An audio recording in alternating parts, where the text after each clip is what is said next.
नमस्कार दोस्तों, स्वागत है आपका हमारे चैनल पर। चलिए जानते हैं बिहार की तमाम बड़ी खबरों को केवल 5 मिनट में।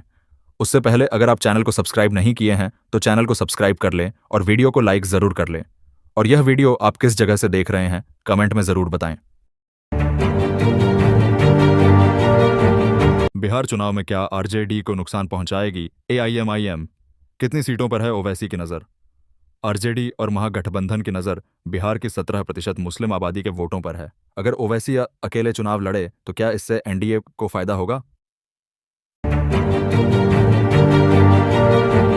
सीमांचल के विकास का 3M वाला फैक्टर, एयरपोर्ट की सौगात से क्या बिहार का गुरुग्राम बन पाएगा पूर्णिया?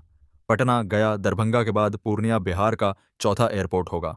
पूर्णिया और कटिहार सुपरफूड मखाना का सबसे बड़ा उत्पादक इलाका है, तो मक्का के कारोबार के लिए यहाँ अंतर्राष्ट्रीय कंपनियां अपना पैर जमा चुकी हैं। मखाना और मक्का को हवाई मार्ग के जरिए आसानी से अंतर्राष्ट्रीय पहचान मिल सकेगी। सर, कब कराना है यह अदालत तय नहीं कर सकती, एससी से बोला चुनाव आयोग। अदालत द्वारा तय अंतराल पर संशोधन का आदेश देना आयोग की पूर्ण संवैधानिक शक्तियों में हस्तक्षेप होगा। कानून में किसी निश्चित समय अवधि का प्रावधान नहीं है। आयोग परिस्थितियों के अनुसार इसके लिए स्वतंत्र है। सुशीला कार्की के सामने नेपाल को खराब दौर से निकालने की चुनौती, जल्द होगा कैबिनेट विस्तार। 5 दिन तक चले विरोध प्रदर्शन और हिंसा की घटनाओं के बाद अब काठमांडू सहित कई शहरों में बाजार धीरे धीरे खुल रहे हैं, लेकिन नेपाल को स्थिर होने में अभी वक्त लग सकता है। हम कभी बंट गए थे लेकिन वह भी मिला लेंगे, आरएसएस चीफ मोहन भागवत का बड़ा बयान। यूके को आईना। राष्ट्रीय स्वयंसेवक संघ के प्रमुख मोहन भागवत ने इशारों ही इशारों में ब्रिटेन को आईना दिखाते हुए कहा है कि आज इंग्लैंड बंटने की स्थिति में आ रहा है। हम कभी बंट गए थे लेकिन हम फिर से वह भी मिला लेंगे। बिहार में नीतीश या तेजस्वी, किसका नुकसान करेंगे प्रशांत किशोर? सर्वे से सामने आई हैरान करने वाली बातें। प्रशांत किशोर की पार्टी बिहार में सभी 243 सीटों पर चुनाव लड़ने का ऐलान कर चुकी है। जन्मदिन से पहले 2 दिन पश्चिम बंगाल में रहेंगे पीएम मोदी, जाने किसे मिलेगा बर्थडे गिफ्ट। पीएम मोदी उत्तर पूर्वी राज्यों के दौरे पर हैं। इसके बाद वह पश्चिम बंगाल आएंगे और यहां से बिहार के चंपारण के लिए रवाना होंगे। पश्चिम बंगाल में वह रविवार शाम पहुंचेंगे और रात को वहीं आराम करेंगे। बिहार में 243 सीटों पर अकेले चुनाव लड़ेगी लालू की पार्टी। तेजस्वी के बयान से महागठबंधन में सियासी उबाल। तेजस्वी यादव, बिहार चुनाव से पहले महागठबंधन में सब कुछ ठीक नहीं है। स्थिति ऐसी है कि दिल्ली में हुई बैठक का कोई नतीजा नहीं निकला। कांग्रेस पार्टी की बैठक अकेले हुई। तेजस्वी यादव से सलाह नहीं लिया गया। अब तेजस्वी यादव ने नया राग अलाप दिया है। तेजस्वी यादव अकेले चुनाव में उतरेंगे। बिहार चुनाव से पहले तेजस्वी यादव ने एक और चुनावी वादा किया है।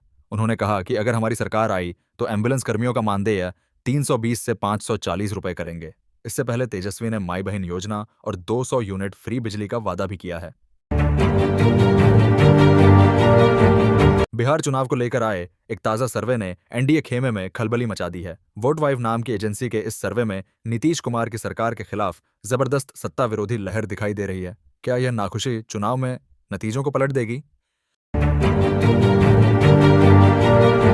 जमुई में एनडीए कार्यकर्ता सम्मेलन में उस समय हंगामा हो गया जब मंत्री सुमित कुमार सिंह और पूर्व एमएलसी संजय प्रसाद के समर्थकों के बीच मंच पर चढ़ने को लेकर विवाद हो गया। बात इतनी बढ़ गई कि दोनों नेताओं में नोकझोंक हुई और कार्यकर्ताओं में हाथापाई शुरू हो गई। केंद्रीय मंत्री रामनाथ ठाकुर और जदयू नेता श्याम रजक बिना भाषण दिए लौट गए। दरभंगा में आगामी विधानसभा चुनाव को लेकर राजद में टिकट के दावेदार सक्रिय हैं। कई नेता तेज प्रताप यादव के साथ जाने की तैयारी में हैं, खासकर जिन्हें पार्टी से टिकट मिलने की उम्मीद कम है। वे तेज प्रताप के माध्यम से बागी बनकर सामाजिक न्याय की चेतना जगाना चाहते हैं। इस बार गठबंधन में सीटों के बंटवारे के कारण कई नेता तेज प्रताप की ओर देख रहे हैं। गया में केंद्रीय मंत्री जीतनराम मांझी ने शंकराचार्य अविमुक्तेश्वरानंद सरस्वती को गंदा आदमी कहा और उनके टाइटल को हटाने की मांग की। मांझी ने प्रधानमंत्री मोदी की प्रशंसा करते हुए कहा कि उन्होंने आतंकियों को मारने का वादा पूरा किया। शंकराचार्य बिहार चुनाव में गोवंश संरक्षण के लिए प्रत्याशी उतारेंगे ताकि गो हत्या को रोका जा सके। नीतीश के नेतृत्व में महागठबंधन को मिला प्रचंड बहुमत। साल 2015 में जदयू, राजद और कांग्रेस थे साथ। नीतीश कुमार ने 115 विधायकों के बावजूद केवल 101 सीटों पर चुनाव लड़ा। इतनी ही सीट राजद को मिली, जबकि कांग्रेस को 41 सीटें दी गई। जदयू के कई विधायकों का टिकट कटा। पिछली बार जदयू ने 141 सीटों पर चुनाव लड़ा था।